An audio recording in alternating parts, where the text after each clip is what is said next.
meaning that we're going to have to present 4 different products here, and we have luckily 5 specialists that are going to do that. So you're going to have a lot of presentation and not so much talk, and if we have time, we'll take some questions at the end. Now, in order that they will make their presentations, we have here Andres Rodriguez. Andres is a bachelor from the business at the University of Diego Portales in Chile. He is also educated in a master marketing at the Griffith University in Queensland, Australia. And since 2011, he's been the executive director of the Chile Prunes Association. He also owns a food export consulting company and has been in this fruit industry since 2007. He will talk about the prunes in general, and then we have Joe Turkovic, who will present for us the health benefits of prunes and plums. He is the chairman of the California Dried Plum Board since June 2016, and he operates a prune and walnut farm that his family started back in 1957. He's also a long-term board member of the Sunsweet Growers, Inc. Just joining us now, Dr. Manchuk Chemjebekova is the director of Integratia Turgen. She will talk to us about the new developments of dried fruits in the Central Asia region of the world. She holds a PhD of the Kazakh State University, a Faculty of Biology, Plant Physiology, and Biochemistry. And the work that she's doing is with association with scientists from Israel and Russia. Ahmed Bushbel, which you probably all know because he's done this so many times, is the general manager of Bushbel, a 35-year-old family company. He's the 3rd generation in this company. They're one of the leading exporters for dried dates from Tunisia, but they also today export dates from other countries such as Algeria, the USA, Saudi Arabia, and Egypt. Ahmed holds a bachelor degree in management from the Université du Québec in Montreal. Last but not least is Mr. Osman Öz, who was graduated from Sheffield University as an engineer. In 1985, he founded his company, Anatolia, and he's been chairing this since then. And last year, that company acquired Whitworth Limited, the leading dried fruit company in the UK. And he's also been serving as a member of the Aegean Dried Fruit Export Association for the last 25 years. And for 4 years, he chaired that association. And he's also a member of the board of the INC since 2011. For me, I am Guillaume Pagi. I am chairing Pagisa and Nova Fruits. These are dried fruit companies in Turkey. We export Turkish dried fruit and also non-Turkish dried fruits, and we've been doing this since 1821. So without further wait, we will have here Mr. Andres that will present the prunes. Thank you.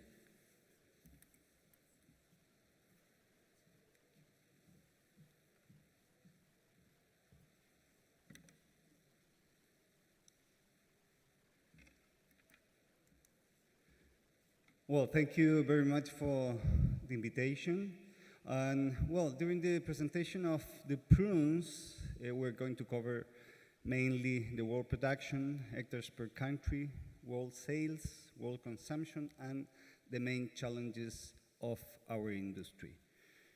Here you can see the world production of prunes, where we can mainly see that the United States, California, the production is expected to be lower than last year.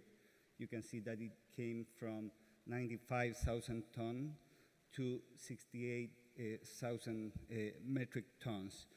This is an early estimation. Still things can happen, but for sure it's not going to be the normal level that California has. In the case of Chile, It's normally pretty stable in terms of production. Compared to last year, we are going from 73,000 tons to almost 71,000 tons of production. In the case of France, it's going for, it's pretty stable compared to last year, a little bit higher. It's expected to be, but the different thing compared to other years is the stock, the beginning stock that they are handling right now, that it's going to be probably challenging for the current season. In the case of Argentina, their official figure for this year, it's 48,000 tons, but well, it's in the market. What is being said during the last days is more close to 35,000 tons. In the case of Australia, they're going from a normal figure of 4,000 tons to a very low production of 1,000 tons, mainly because of climatic issues during the bloom. In the case of Serbia, they're going back to their normal production of about 8,000 tons. They have much more production, but for dried consumption is mostly the 8,000 tons because they use a lot of their production for liquor production. And in Italy, you can see that they are having a better production compared to last year, going back to normal. South Africa, a bit lower than previous year.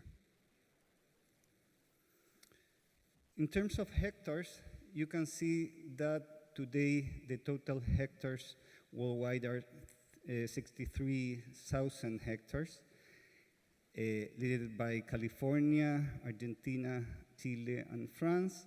And if you compare this to the last 5 years, I would say it was about 20% higher. So after not good prices in that period, many hectares, 20% of hectares were pulled out, and I feel that these hectares should keep stable in the future, because now we're thinking on a more stable and profitable and sustainable industry. In terms of exports, here you can see that in the case of Chile, for example, this is 2017 figures. Chilean domestic market, it's very, very small, so probably no more than 1,000 tons stay in Chile. So we're basically focused on our exports. That it's not the case of the US, that has a very strong domestic market, so there is a very important portion of their production that it's used for exports.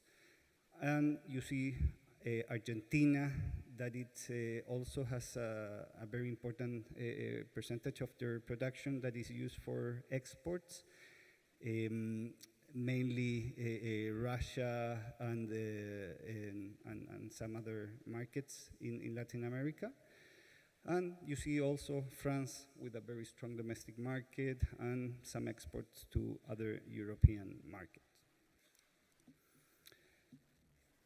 In the case, here you can see the evolution of the exports, where you can see like when Chile started to lead the exports, and the US decreased their exports, but increased their domestic consumption as well. In the case of imports, you can see here the main importing countries, where Russia is one of the most important, followed by Germany, Brazil, US. It's been one of the markets that today has increased, mainly importing from Chile, natural condition that is used for their own processing plants. And you see other new players such as Kazakhstan, as you may see in the last year with 21,000 tons. That is mainly from the Eastern Europe production, that is Stanley variety, different than the French variety that is commonly used in the other producing countries. In the world consumption, this is a figure that I wanted to show finally, so we could see that here is one of the main challenges of our industry. You can see that it's very stable, but it's not growing with the natural growth of the population worldwide, so it's something that we will have to face as a world prune industry. And here are the main challenges that we could mention in terms of quality. We have to continue working with our quality, mainly in terms of size, in terms of sugar content, and all the field labors that have to be considered to achieve that. Also to increase demand, very important to continue promoting the consumption of prunes worldwide. Health research, that is something that will be covered by your Turkovic from California afterwards. Developing new markets, and mainly we feel that in Asia there's a lot that we can do to develop the new consumption, and also in the same line to adapt to those market requirements in terms of sorbic acid, pesticide residues, and others. Thank you.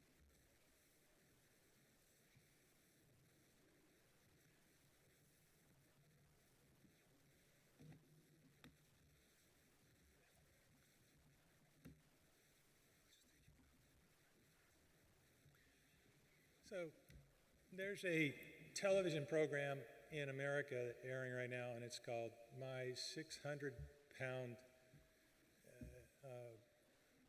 something like My 600-Pound Friend, whatever. It's about people that are currently weigh 600 pounds. That's 272 kilos. It's incredible to imagine that anybody can grow to this size, but when I was a child, we thought someone that was half that size was an enormous person.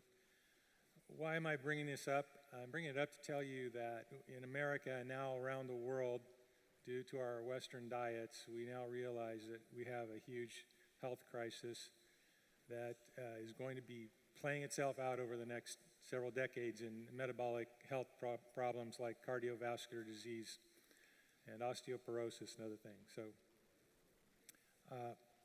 fortunately, what we're finding is that, we try to think about what caused this problem. And I think we all know intuitively. We know that our lifestyles have changed. We're in a mobile society. We have convenience foods. All this has led to the current state of affairs. The good news is that the younger generation, the millennials, are looking at things differently than our generation did, because they're all the polling data that we're getting, and they're going to become a political force in the near future, shows that they want to have healthy food options, and they don't trust the food manufacturers necessarily to be the arbiter of what is healthy or not. They want the government to intervene and do the testing of those food products and verify what is nutritionally healthy for them. So in the future, we believe you won't be able to make any statements about the health of your product or the nutritional benefits unless you have the government from here in the EU or in the United States or some other agency where you are operating to step in and say, yes, we verify that this is what you claim it is. So with that in mind, the California Prune Board had about 20 years ago, you saw the what Andres presented. We have a flat market. We have not been able to drive the market upwards, and it's been to great frustration among growers and packers. And about 20 years ago, the California Prune Board had to make a decision to analyze what was happening in the marketplace, and that was part of our analysis. We decided that in the future, we have to identify unique characteristics of the prune, nutritionally unique characteristics that we can go to market with, otherwise there'll be no reason to buy our product. And so we have a nutritional advisory panel made up of experts, scientific experts from around the world that review the literature and research that's been done on prunes and health. And we've identified key areas that prunes are bioactively important. This is some of the research that's been done over the years. And the key research topics you see on the right that we have spent a lot of time on, and we know prunes are valuable in is digestive health. I think everybody knows that. We looked at managing hunger and satiety. I think the real important information that we're focusing on now is microbial health in your gut, the microbiome. Everybody's hearing about that. And I want to talk today about bone health because that is where we think we have real leverage as an industry to move forward. So a lot of journals and publications have analyzed all the research out there on prunes related to bone health. There's been studies going back, as I said, 20 years. First started out as cellular studies, then they were studies on rodents, mice, and rats, and finally there were clinical trials with humans. And what is amazing throughout all this research is the consistency of the results that are now demonstrating that prunes are a unique fruit that can arrest bone loss as people age and can actually, we think, build bone back in a way that no pharmaceutical is able to do. And why is this important? Well, it's important because osteoporosis is turning out to be as important for your long-term health, the worry over it, as cardiovascular disease. About 40% of people in their lifetime are going to die from cardiovascular disease, and about the same number are going to experience hip fractures and back vertebrae fractures or forearm fractures. And the International Osteoporosis Foundation, which tracks all this, develops a interactive map you can find online that shows the high-risk countries of the world. And it turns out that Caucasians and Asians both are very susceptible to bone breakage as they age. And women, of course, more so than men, but it's going to be a problem for both sexes. So as we keyed in on the bone health message and realized that this is where we really have a unique message to talk about, we went to the IPA, the International Prune Association, and we got the other prune-producing members of that group to contribute to a study that we think will be important in order to make specific health claims to the European Union. And so countries like Chile and Italy, and France, Australia, have all contributed money to this study, which is ongoing and will be released, the information, in the coming months or year. And so when I mentioned that, governments are going to tell you what you can say and can't say, in Europe, it's EFSA is the agency responsible, so the European Food and Safety Authority. And prunes, through the work we did at the California Prune Board, 5 years ago, prunes were the first whole fruit to receive a claim from EFSA for efficacy. And in this case, it had to do with normal for bowel function and your gut health. But now we want to take this a step further with our new studies on osteoporosis, and we're hoping that we can parlay this information we're doing now to get what's called function and structure claims. And so we think we're finally in a position to move forward in a way that's going to really impact the market for the first time. So, in summary, what I'm telling you is that the government's going to be telling you what to do and what you can say publicly. You're not going to be able to just say it voluntarily unless you've got studies to back it up. Those take years to develop, and we've spent decades on it now. I believe this is going to be a model for other dried fruits in the future.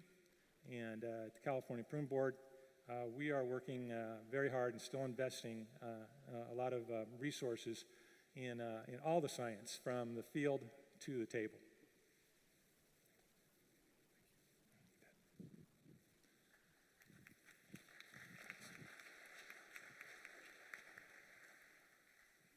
Dr. Ivanchuk, if you'd like to make your presentation.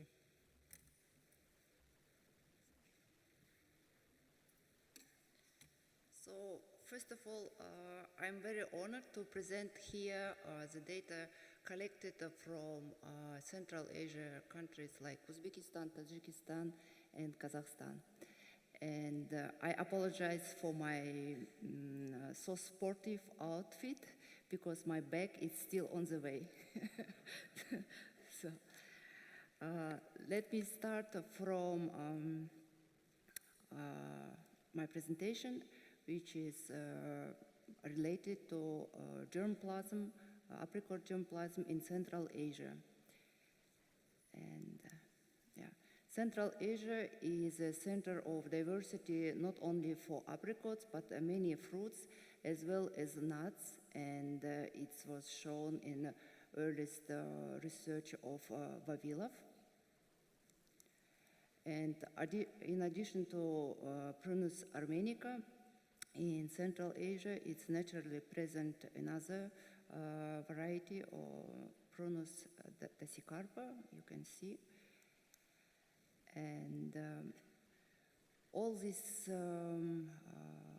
apricots we are consuming as fresh fruits, and not so much as dried fruits, but still we have a big potential to grow apricot orchards in Central Asia and Kazakhstan. But now I would like to emphasize such valuable characteristics of our fruits as a high soluble solid content, edible kernels, glabrous skin, different colors and flavor.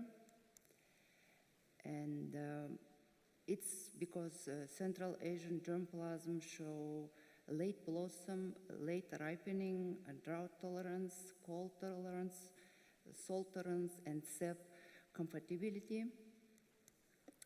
And it's also probably due to our very continental climate zone. And as you can see, the average monthly temperature across Central Asia varies from 24 to 27 degrees in July and to 3.5 degrees in January. But some years we have very cold winter, like this winter, and very hot summer. And precipitation also varies from place to place.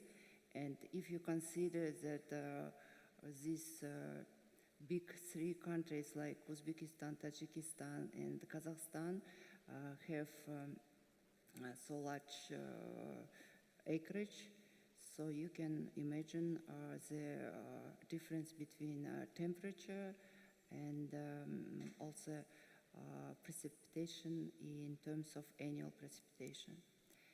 So just to give you an idea what is this Central Asian and Kazakhstan is located, you can see, where's this pointer? So these all countries what I'm talking about, Kazakhstan, Uzbekistan, Tajikistan, Kyrgyzstan, and Turkmenistan.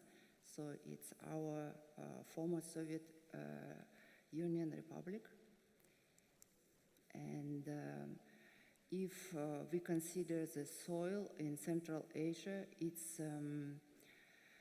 more alkaline than acidic or neutral by pH, and it also differs from altitude, which is located this land under apricot or other fruit crops.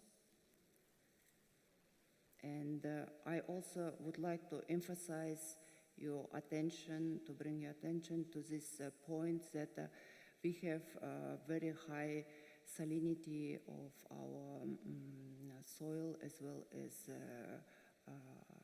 water, irrigation water. And this is a simply way how we are drying our apricots. And this is a long list of variety and cultivars are present in those countries.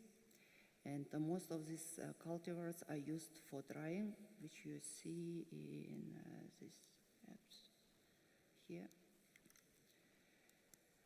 So, and these pictures were taken from latest scientific paper, and you can see what is diverse cultivars grown in Central Asia and in Kazakhstan, and it's not so now is industrial production, but we are facing now to the new modern orchards to being implanted.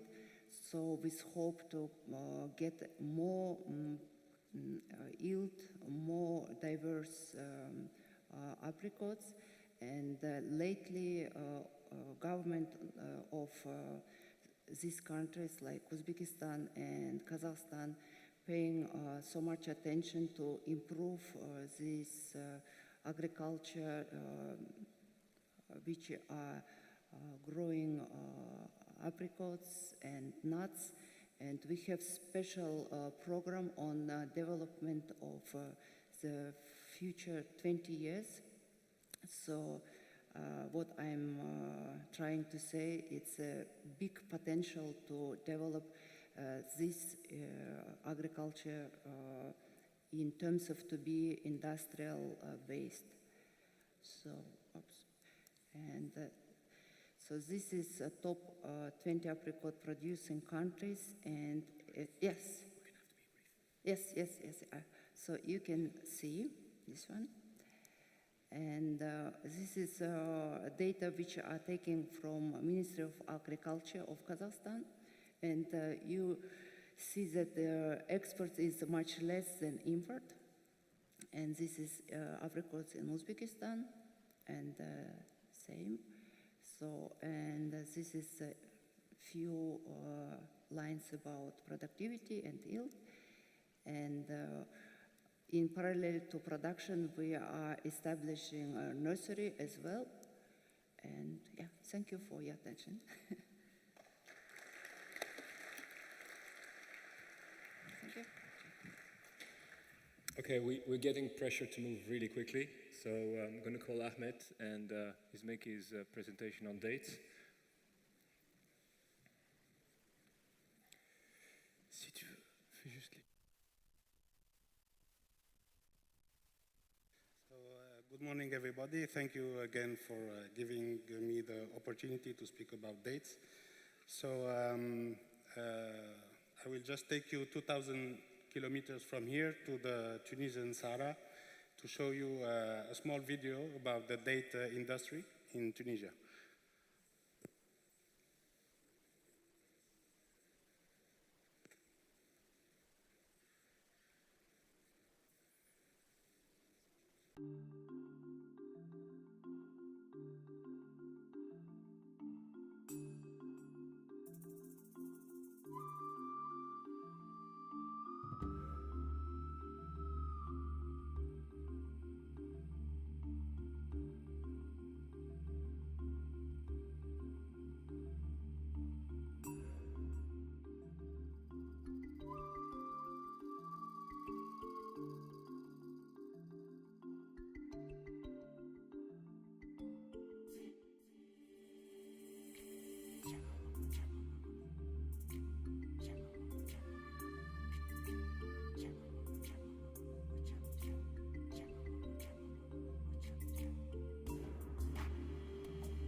Okay, so this is a brief presentation of the date industry in Tunisia. So as we are running short of time, so I have to go straight to the table. Okay, just to say that the world production of dates is in continuous evolution, reaching 8.5 million metric tons. This production is distributed mainly in the Middle East, North Africa, and America. This increase in production is particularly due to the micro-propagation and also stakeholder awareness of the importance of date in the healthy diet. So I will move directly to the final table. Well, just to say that dates are a fantastic fruit with very rich in potassium, antioxidant, dietary fiber. The sales, 90% of the world production is consumed in the producing countries, and 60% is of the amount is destined for Asia, especially for India. And finally, regarding the total production of table date, so the total production is overall increasing by 14%, with a global increase in the main producing countries like Saudi Arabia, Iran, Emirates, Tunisia, and Egypt. The consumption is increasing as well by 7%, going from 1 million tons to 1,100,000 tons. So sorry to be very quick, and hope to see you again in the next Congress.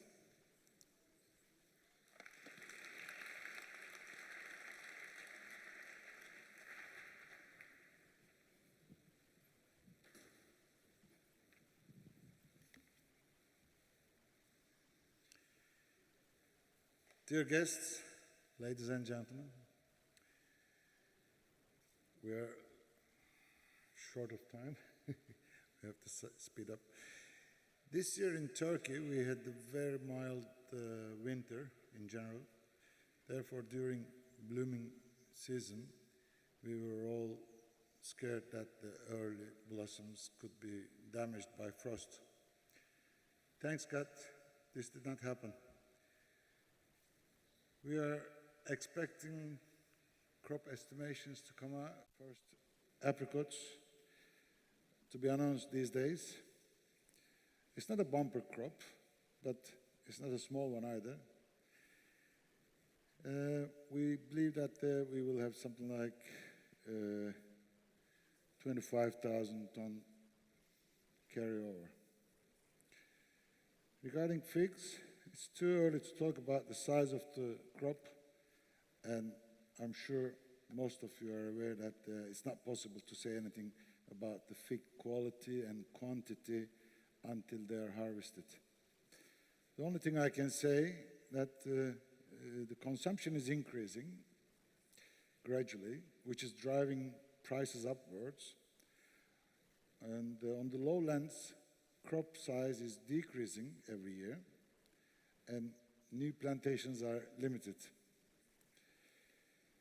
Today, I would like to talk about the trading of the tree fruits, such as dried fruits and apricots.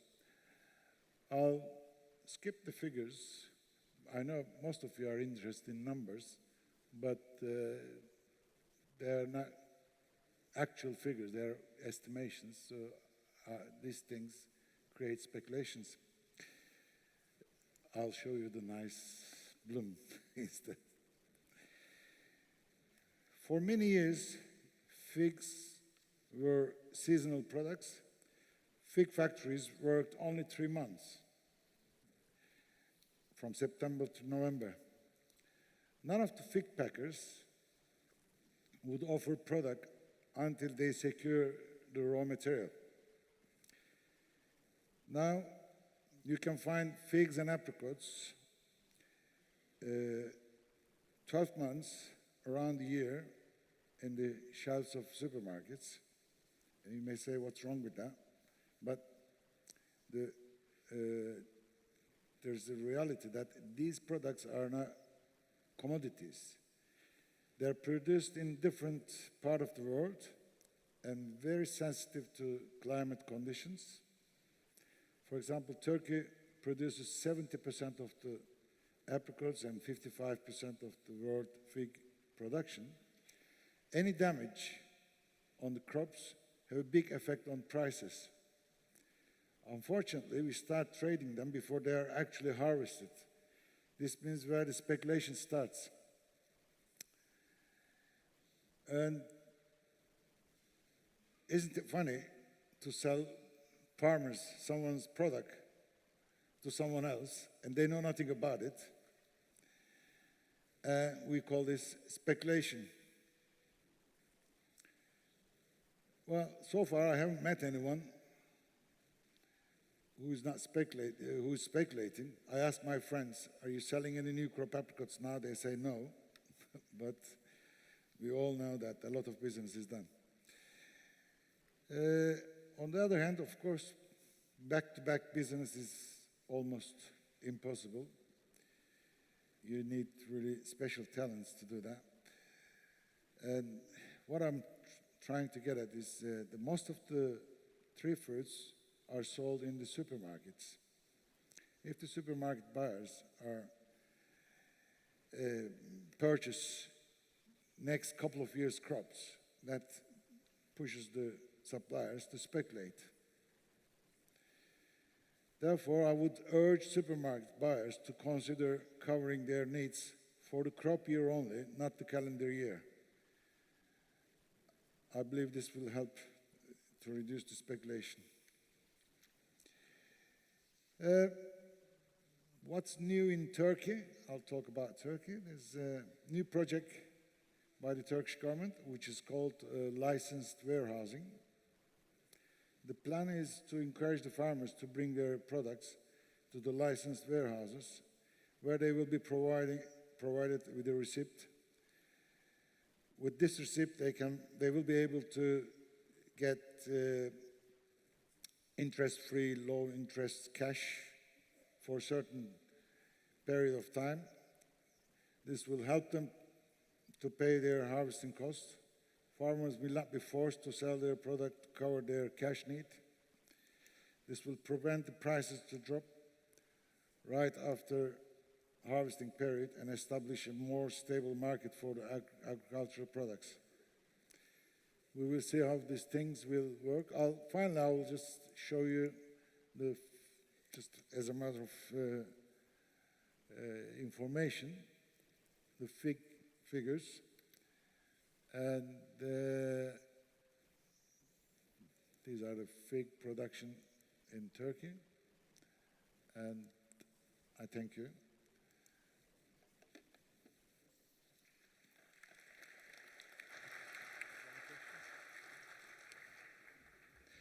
Well, we have very little time, actually. They're pressuring us to go and move on to the next one. But we have one interesting question, which I would like to ask, and it's about the elasticity of demand between the existing dried fruit, meaning if the price goes up for one dried fruit, does the consumer switch to another dried fruit? And somebody who does more than one product here is Osman, who just spoke. So I would like to ask him this question. And do you see that when the price of one product goes up, does that switch into sales into another one of those products? Say prune price go up, can you see apricot demand increase? It depends on how much the price is going up. You remember about 4 or 5 years ago, we had a terrible situation with apricots. The prices were more than doubled. Naturally, as I mentioned in my speech, that these tree fruits sold mainly in the supermarkets, very little goes to industry, and the consumers naturally react to the high prices like they did on the Brazil nuts last year, they were mentioning. The problem there is the supermarkets reduces number of lines on that product, So that reduces the consumption, of course. Okay, thank you. And that will conclude our session. Thank you very much, and thank you to all the panelists